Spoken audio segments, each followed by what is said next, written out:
लोकसभा चुनाव में भले ही 1 साल का वक्त बचा हो, लेकिन अखिलेश यादव की लगातार हो रही बैठकें इस बात का प्रमाण है कि समाजवादी पार्टी इस बार कोई कोताही बरतने के मूड में नहीं है। सपा मुखिया अखिलेश यादव ने जिला अध्यक्षों और महानगर अध्यक्षों के साथ घंटों मंथन किया और अब बारी बारी से लोकसभा सीटवार अपने सिपाहियों को विजय संदेश दे रहे हैं। शुक्रवार को उन्होंने सोनभद्र और मिर्जापुर के पदाधिकारियों के साथ बैठक की। इन दोनों जिलों में अपना दल एस का खासा प्रभाव है। दोनों जिलों की लोकसभा सीटों पर अपना दल एस का ही कब्जा है। ऐसे में अखिलेश की पहली कोशिश भाजपा के सहयोगियों पर दबाव बनाने की है। इन दोनों सीटों पर पिछड़े वर्ग के वोटरों की संख्या निर्णायक है। ऐसे में अखिलेश का संदेश है कि ऐसी सीटों पर सबसे ज्यादा फोकस किया जाए। हर बूथ पर 10 यूथ रहेंगे, 10 यूथ एक बूथ पर रहेगा और सबकी तैयारी माननीय अखिलेश जी के निर्देशानुसार सारा कंप्लीट कर लिया गया बूथ का। आने वाले 24 के चुनाव में घमासान युद्ध होगा और भाजपा को शिकस्त मिलेगी। 24 में तैयारियां यहाँ इस हमारे प्रदेश कार्यालय में नहीं बल्कि पूरे हिंदुस्तान के अंदर इसकी तैयारियां हो रही हैं और इस सरकार को जो जनता के द्वारा चुनी गई और जनहित में कोई काम नहीं कर रही है, अपने मन की बात करते हैं, दूसरे मन की बात को नहीं सुना जाता है। इसका बहुत बड़ा विरोध है। आज आप देखिए देश के अंदर क्या हो रहा है। लोकसभा चुनाव में भाजपा पर बढ़त बनाने के लिए अखिलेश ने कई मोर्चों पर तैयारी के निर्देश दिए हैं। हाल ही में उन्होंने भाजपा सांसदों का रिपोर्ट कार्ड तैयार करने के भी निर्देश दिए थे। इसके अलावा बूथ को मजबूत करने की तैयारी और भी तेज हो गई है। अभी तो नगरीय निकाय का चुनाव समाप्त हुआ।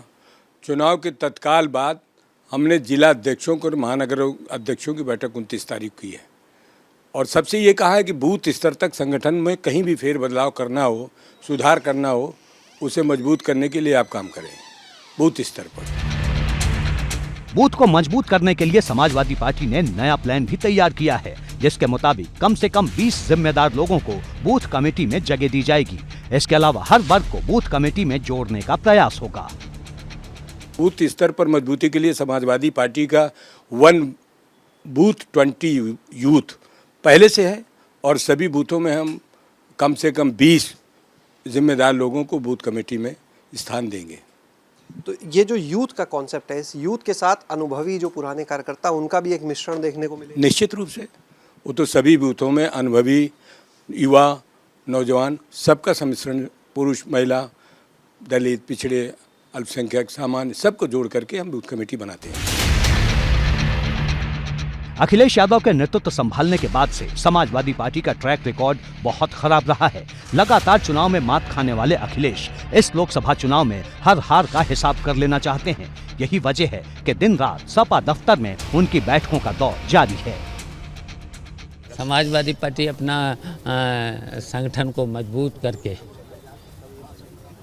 और भी सभी जितने भी विपक्ष के एक होकर के ये सब भारतीय जनता पार्टी को हटाने का काम करेंगे और हम अपने सभी जितने भी समाजवादी पार्टी के लोग हैं उनसे हमारी यही अपील है, इस सरकार को हटाने के लिए अब समाजवादी पार्टी के लोगों को त्याग भी करना पड़ेगा। शिवपाल सिंह जी बड़े नेता हैं, संगठन के अच्छे जानकार हैं, लेकिन शिवपाल सिंह जी को वहाँ कोई पूछ नहीं रहा। उनकी रणनीति वहाँ काम नहीं कर रही, न उनसे कोई सलाह ली जाती, न उनकी रणनीति मानी जाती। वहाँ रणनीति चलती है प्रोफेसर रामगोपाल यादव की। तो रामगोपाल यादव न तो जमीन का नेता है न जनता का नेता है। अगर सैपई से चुनाव ही लड़ा दिया जाएगा तो चुनाव हार जाएंगे। समाजवादी पार्टी ने विधानसभा चुनाव में भी पूरी ताकत लगाई थी। हालांकि विधानसभा चुनाव की तैयारी अखिलेश यादव ने इतनी जल्दी नहीं शुरू की थी जितनी जल्दी वो लोकसभा चुनाव की तैयारी कर रहे हैं। मकसद साफ है, इस बार किसी भी कीमत पर भाजपा को पटखनी देनी है।